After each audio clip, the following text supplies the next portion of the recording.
Buenos días, bienvenidos. Esta es la fase 2, podcast, gestión en investigación y redes. Mi nombre es Cristina Santa. Claramente, si revisamos las dinámicas sociales, económicas y políticas contemporáneas en el mundo, no solo vamos a encontrar la globalización como un fenómeno masivo y predominante, sino que se reconoce el protagonismo del capitalismo como un modelo estructural y organizativo de las sociedades. Sin embargo, vale la pena revisar y profundizar en las formas en las que el capitalismo se está desenvolviendo, manifestando y operando en el marco de la sociedad actual, es decir, una sociedad de la información, el conocimiento y las TIC. Este episodio corresponde a una actividad desarrollada por Jennifer Naranjo, David, Aida Costa, Janet Cristina Santa y Jonathan Muñoz, estudiantes del programa de Sociología de la Universidad Nacional Abierta y a Distancia, UNAM. Capitalismo contemporáneo y capitalismo cognitivo. De manera general, el capitalismo contemporáneo ha puesto el conocimiento, la información y la tecnología en el centro de los procesos de valorización de capital y de los procesos de producción, tal como lo sugiere Pablo Migües en el año 2014. Lo cierto es que estos hechos han ocasionado una complejización de las sociedades y sus procesos, así como el surgimiento de nuevas configuraciones socioproductivas, razón por la cual se hace alusión al nuevo capitalismo. Históricamente, el capitalismo ha tenido 3 etapas diferentes de acuerdo con el lugar que se le ha dado al saber en la producción y en las formas de concebir la relación entre el trabajo y el capital. La primera de ellas es el capitalismo mercantil entre el siglo XVI y el siglo XVIII, que se fundamentaba en la producción artesanal y dispersa en los domicilios de los propios trabajadores. Allí los saberes artesanales eran el centro de los sistemas de producción. Migues 2014. Seguidamente se encuentra una segunda etapa denominada capitalismo industrial, la cual, como su nombre lo indica, se relaciona con la revolución industrial, caracterizándose por ser trasladada la producción a las fábricas. Se presta especial importancia a la división del trabajo y debido a ello se polarizan los saberes. Se presenta un escenario donde se descalificaba el trabajo artesanal y la sobrecalificación intelectual, pues no eran útiles para el sistema productivo establecido. Migues 2014.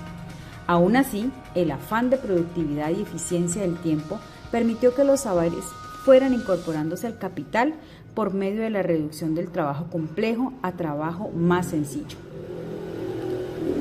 La tercera etapa que se propone corresponde al capitalismo cognitivo, donde el conocimiento adquiere protagonismo y se convierte en el motor de la producción.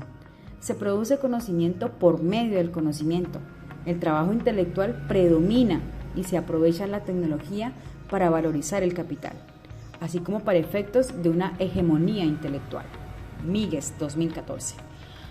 Para Zuckerberg, el capitalismo cognitivo se refiere a una etapa del capitalismo donde el modo de producción está orientado a la producción de 3 tipos de bienes informacionales, que actúan como mercancías y donde la fuerza productiva se asocia con la replicabilidad de la información digital. Específicamente, la información digital es un tipo de información que puede reproducirse con costos cercanos a cero. Por su parte, los 3 tipos de bienes informacionales son aquellos que están puramente constituidos por información digital, como los software, la música en línea, los libros en formato digital o las imágenes. Luego están aquellos que se caracterizan por ser procesados, transmitidos o almacenados en chips, CDs, tarjetas o memorias USB o computadores, entre otros ejemplos. Y finalmente, el tercer tipo de bien informacional se refiere a aquellos bienes que tienen como insumo la información digital, y a modo de ilustración se puede citar aquellas aplicaciones biotecnológicas en diferentes industrias como la farmacéutica o la genética. Derechos de autor y copyright. En tanto, el capitalismo es un movimiento que tiende hacia la mercantilización creciente. El capitalismo cognitivo es la materialización de la mercantilización del conocimiento mismo que se ha impulsado por la unificación de los derechos de autor con la propiedad industrial bajo el concepto de propiedad intelectual. el cual a su vez lo alimenta, lo legitima y permite su expansión en la sociedad. Zuckerberg, 2007.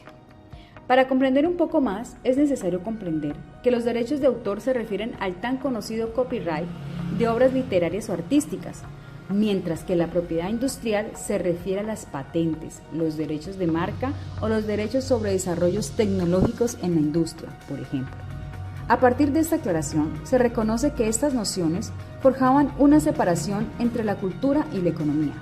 No obstante, con la unificación y el establecimiento de la propiedad intelectual, la brecha cultura-economía se empieza a difuminar.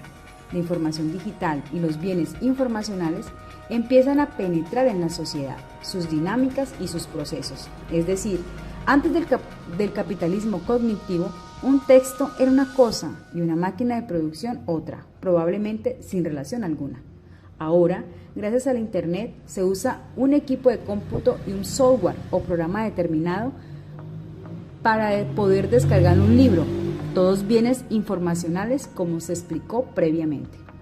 Desde otra perspectiva, es preciso destacar que la transición del capitalismo industrial hacia el capitalismo cognitivo también ha significado un cambio para los derechos de propiedad privada, los monopolios y los privilegios que estos representaban. En esta etapa del capitalismo cognitivo, la propiedad ya no se da tanto en torno a lo físico, sino más bien se ha trasladado hacia la propiedad de las ideas para monopolizarlo y seguir legitimando la propiedad privada como es característico. Aquí es importante reflexionar sobre si en este escenario lo que realmente se desea es la propiedad o el deseo de replicar o evitar que se replique la información digital, forjando por dinámicas de capital diferentes a las demás etapas del capitalismo. Asimismo, surge un interrogante sobre la ventaja competitiva que tiene la propiedad de la información digital para arrasar en los mercados, mientras es exclusiva, pues la obsolencia es mucho más rápida que con los bienes físicos. Es decir, si hay mayor alcance, mayor cobertura, mayor expansión, pero de todas maneras el propietario tiene todas las de ganar, mientras el beneficio social puede ser casi nulo. El capitalismo no pierde su esencia. Tensión entre ciencia abierta y capitalismo cognitivo. La ciencia abierta conlleva compartir conocimientos en nuestros países para toda la humanidad, sin las restricciones de la economía del saber privativo. Junto al conocimiento libre y las tecnologías libres, la ciencia abierta forma parte de espacios de resistencia ante procesos de colonización del capitalismo cognitivo. Así lo afirma María Ángela Petrizo, 2016. Frente a este panorama, considero que los derechos de autor operan con una lógica contrapuesta a la de la ciencia abierta, la cual rompe con los secuestros del conocimiento por el capitalismo y frustra la economía del conocimiento privativo. Asimismo, Ribeiro vaticina que en la era digital del concepto de autoría podría sufrir cambios sustanciales, incluso desaparecer, para ya empezar a hablar de cooperación online y textos académicos postautorales.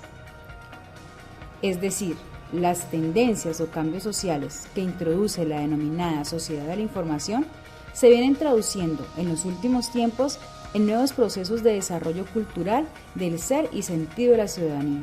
El alcance de los cambios en curso comprenden una profunda transformación del sistema de organización de la vida pública a partir de las pautas, sistemas y culturas de la información que sobredeterminan lo que convenimos en denominar capitalismo cognitivo y la ciencia abierta. La configuración de la universidad en el capitalismo cognitivo. El capitalismo cognitivo es la base de lo que conocemos como sociedad de la información y de la comunicación. Y esto es preciso tenerlo claro debido a que los rasgos del capitalismo contemporáneo no pueden ser ignorados, pues la libertad, la neutralidad ante la clase o la autonomía se ven amenazadas aunque no parezca. Si bien el capitalismo cognitivo busca romper la noción tradicional de capital-trabajo, ciertamente persigue los fines de intensificar la producción, globalizar la producción, los mercados y su circulación, y sacar provecho del apoyo estatal para lograrlo. Galcerán, 2007. Lo que se comenta cobra relevancia cuando se pretende comprender cuál ha sido la transformación de la universidad en el marco del capitalismo cognitivo. Y es que hasta nosotros mismos replicamos el discurso permanente de que la universidad proyecta su acción a la formación de ciudadanos y profesionales que sean capaces de responder a los retos que impone el contexto, a los desafíos del desarrollo de la sociedad de la información, el conocimiento y la comunicación. ¿Acaso hemos reflexionado sobre la connotación que este ideal tiene impregnado? Desafortunadamente, la educación como medio para la generación de conocimiento, desarrollo tecnológico y gestora de comunicación no está exenta de las tendencias globalizadas, comunistas y capitalistas que caracterizan a la sociedad actual. El conocimiento y los saberes se han convertido en bienes no materiales que a su vez constituyen una mercancía. Por una parte, la universidad se ha adoptado una mayor naturaleza de empresa. Se le exige y al estar al mismo tiempo prioriza la competitividad, la productividad y la eficiencia como propósitos. El afán de atender las necesidades del mercado, de establecer relaciones con el Estado y la empresa, de ser actor participativo, ha dejado en decadencia los fines misionales de educar con calidad y al servicio de la sociedad.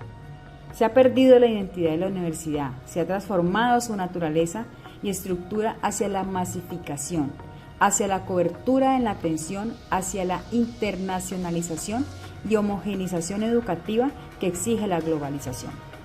Galcerán 2007, Hernández 2017. La universidad se encuentra en medio de una encrucijada, o asume un papel donde atiende las demandas de la sociedad del conocimiento y las comunicaciones para seguir existiendo, o conserva su misión esencial, dejando de ser una fábrica de conocimiento. Muy interesantes los temas abordados, ¿verdad? Mucho que pensar, mucho que reflexionar. Comenta qué tal te ha parecido. Me despido de ti, no sin antes darte las gracias por el acompañamiento en este maravilloso podcast del conocimiento y aprendizaje. Nos vemos en una próxima ocasión. Un abrazo en la distancia.